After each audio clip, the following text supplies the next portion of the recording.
El Señor esté con ustedes. Lectura del Santo Evangelio según San Mateo. Gloria a ti, Señor.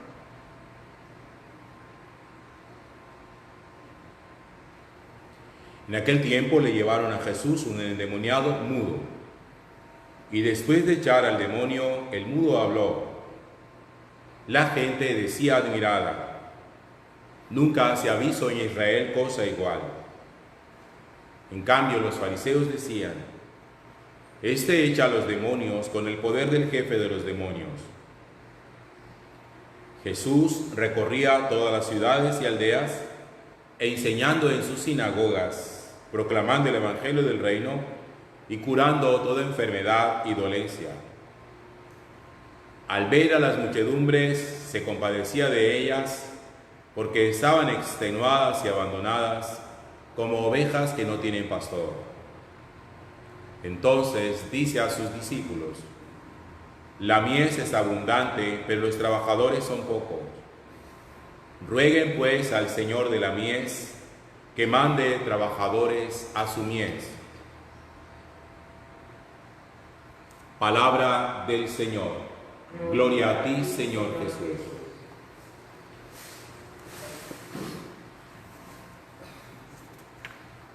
Hace varias décadas atrás, cuando los padres tenían a sus hijos, una de las primeras cosas que pensaban era en bautizarlo. Generalmente los papás no esperaban ni siquiera que el hijo llegara a su primer año. Cuando le llevaban al templo para que fuera bautizado, para que fuera hecho hijo de Dios. Las cosas hoy no son tan así. Hoy uno encuentra en el camino muchos padres de familia, muchísimos, que dicen no tener prisa para eso, no ver la necesidad de ello.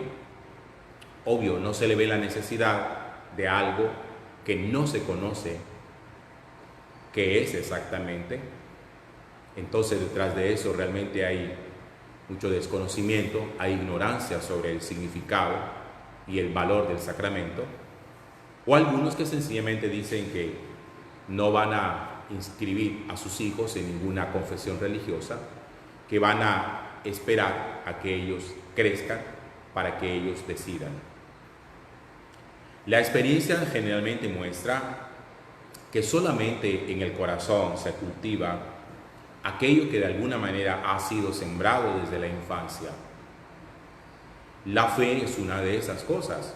El apóstol San Pablo nos dice a nosotros que la fe entra por el oído.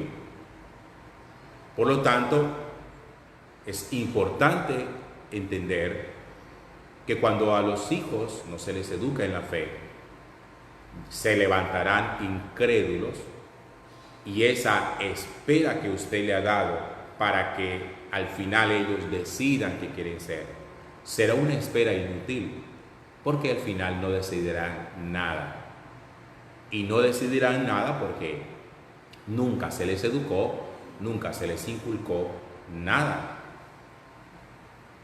Pero el asunto no es solamente que usted decida, está en la libertad de hacerlo, de no bautizar a sus hijos, de no inscribirlo en ninguna fe, de no matricularlo a ninguna religión, que espera que él decida qué es lo que quiere ser, si quiere ser católico o evangélico o musulmán o judío o budista o lo que sea. El problema no es ese. El problema es, en el fondo del corazón, como los seres humanos, no podemos vivir siendo verdaderamente ateos, porque el ateísmo no existe como tal. Algún día atrás les decía que así como el hombre es naturalmente político, también es naturalmente creyente, teológico, de fe, religioso. La política está metida en el corazón de todos, y si hay alguien que diga que detesta la política, cuando usted emite una opinión, su opinión suele ser política, toma una postura. Pero también los seres humanos somos naturalmente creyentes, porque eso está, decía hace algunos días, eso está metido en nuestra naturaleza como la sed de la trascendencia. Entonces, cuando un hijo se levanta, cuando una persona se levanta sin haber sido educado en una fe cualquiera, ¿cuál es la estructura espiritual que monta en su corazón? Porque necesita montar alguna estructura espiritual. Uno no anda por la vida solamente con una estructura fisiológica, científica. Algo, así sea muy recóndito, hay en el corazón que muestra que hay un carácter de espiritualidad, de sentido de trascendencia. Y ahí es donde se corre el peligro, que cuando no se tiene fundamentación espiritual auténtica para creer en el único Dios vivo y verdadero, uno puede terminar construyendo una estructura que lo aplaste a uno, que termine destruyendo la vida, que termine dañándole a uno el corazón. Porque el que no tiene a Dios en el corazón, algo necesita tener, en algo necesita creer, a algo necesita rendirle reverencia, culto. Miren, nuestro corazón es naturalmente cultual. Nuestro corazón rinde culto. Cuando usted le dice a alguien en ese lenguaje amoroso, es que yo te adoro, usted lo que le está diciendo es, mi corazón te rinde culto. Cuando usted le dice a alguien, es que tú eres lo más importante en mi vida, o cuando usted dice, para mí lo más importante es el trabajo, o lo más importante es esto, o lo más importante es mi familia, usted está mostrando que tiene un corazón cultual, a algo le tiene que rendir culto, y por algo tendría que estar dispuesto a jugársela y a dar la vida. Entonces, cuando no se levanta, cuando no se le ayuda a los hijos a construir esa estructura espiritual, uno suele dejarlos con las manos vacías y al final ellos tienen que terminar echando mano de cualquiera cosa que el mundo les presenta para poder, les decía, levantar una estructura que les permita a ellos poderle dar sentido y razón de ser a todo lo que son y a todo lo que hacen. Cuando esa estructura no está construida, llega el tedio, el aburrimiento, el sinsentido, la depresión, esa vida no sabe a nada, esto no tiene ninguna razón de ser. Y ahí es donde se despiertan muchas veces los sentimientos suicidas. Cuando no hay el sentido de nada, cuando para usted vivir no tiene sentido, trabajar no tiene sentido, su familia no tiene sentido, cuando nada tiene sentido, cuando todo es un sinsentido, lo único que queda es morirse. Y si la muerte no viene, pues usted la acelera y termina sencillamente quitándose la vida. El profeta Oseas, en el capítulo 8 hoy, nos trae a nosotros del Señor una advertencia, una amonestación. Dice, ustedes han constituido reyes en Israel sin contar conmigo, autoridades, y yo no sabía nada.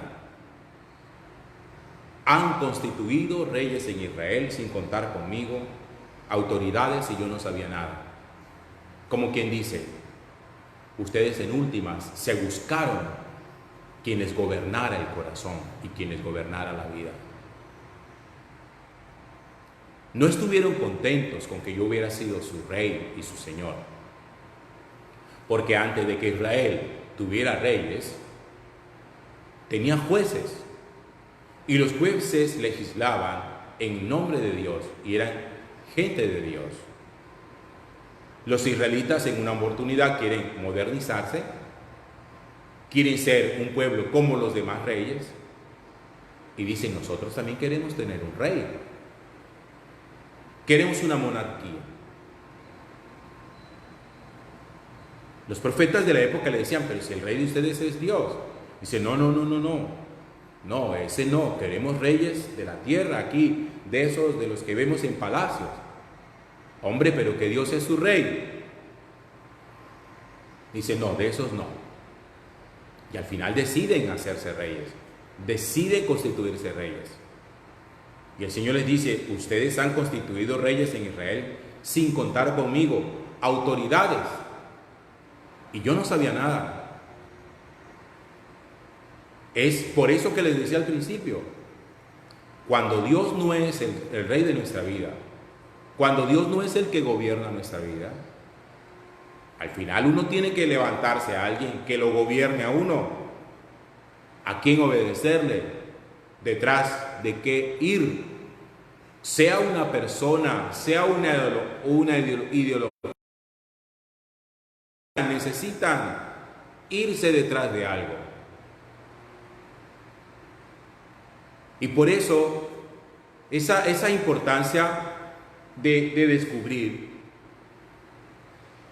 en el caso de los que son papás, ¿cuáles son los reyes que se están empoderando del corazón de los hijos suyos?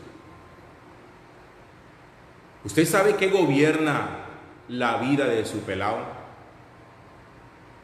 Porque sus pelados, sus hijos y sus hijas, con mucha presunción y con un orgullo y con una petulancia y una altanería, dicen, ya yo no quiero que tú me gobiernes, ya yo estoy muy grande, deja de estar mandándome, yo sé qué quiero para mi vida. Y los pelados creen que son libres, que van a ser libres de nada, son más esclavos de lo que ellos creen.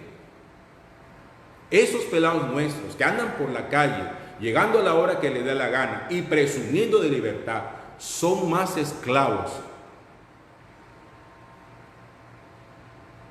Y son esclavos porque al tener el corazón vacío, han tenido que constituirse reyes. Y el problema de los reyes es que los reyes siempre esclavizan, cualquiera que ellos sean.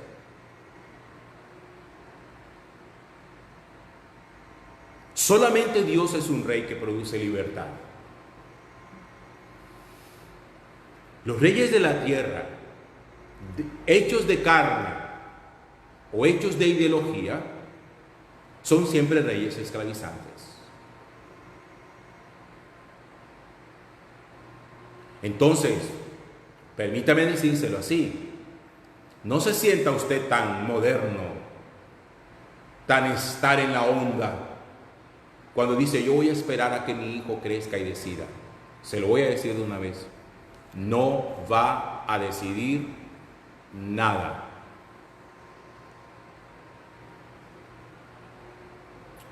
Porque las cosas esenciales de la vida se fomentan y se siembran en la primera infancia. Ya después es muy difícil.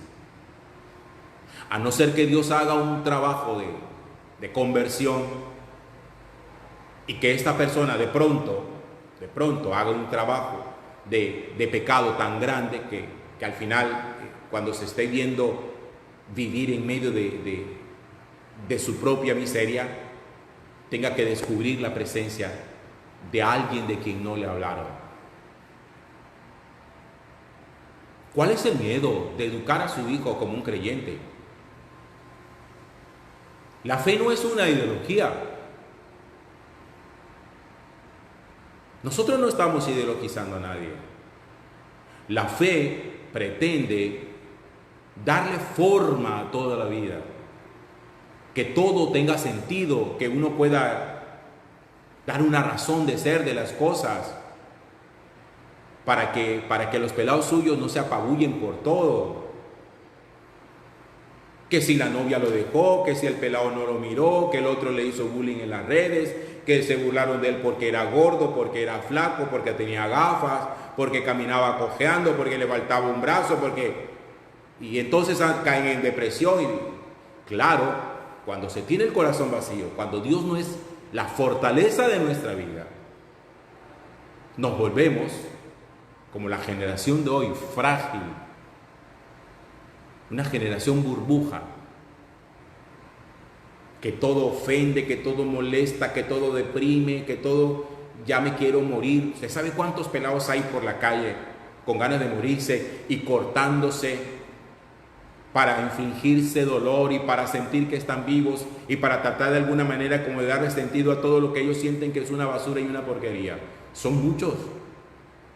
¿Y todo por qué? Porque hay papás que creen que la vida solamente se tecnologiza y que lo importante es que tenga un buen teléfono celular para que se conecte con el mundo, para que chatee con sus amigos, para que allí investigue sus tareas, para que no tenga que recurrir a nadie, para que no tenga que hacer trabajo con nadie, para que desde la casa pueda trabajar. Y los pelados suyos con la cabeza clavada en el teléfono, que ya ni siquiera le mira a usted la cara,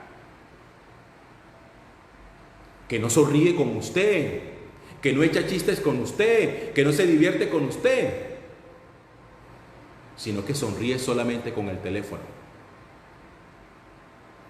Que si van a playa, están con el celular. Que se meten al cine y en cine están con el celular.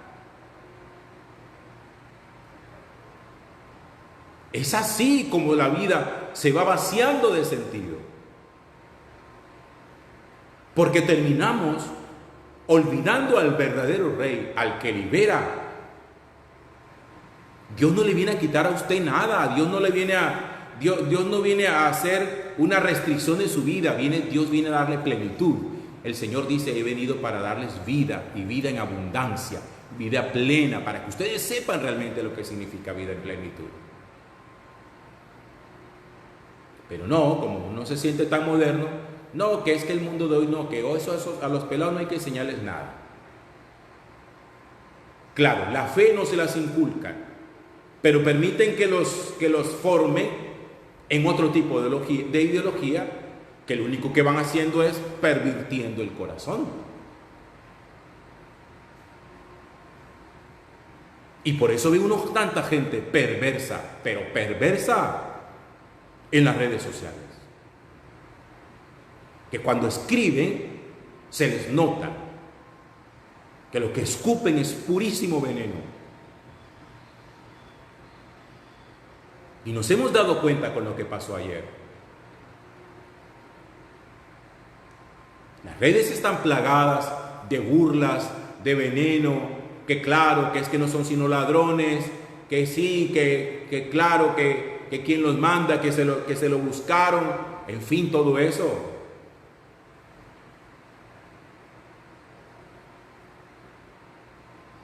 Cuando el corazón está tan vacío, uno suele ser ese tipo de personas. Por eso hay que revisar siempre la vida. ¿Qué tenemos por dentro? No llene a su pelado de tecnología.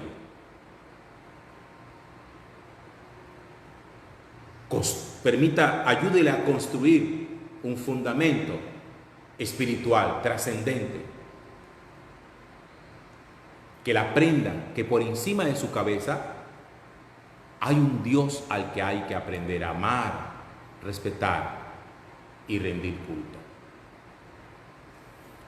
Bendito sea el Señor, a Él el honor y la gloria por los siglos de los siglos. Amén.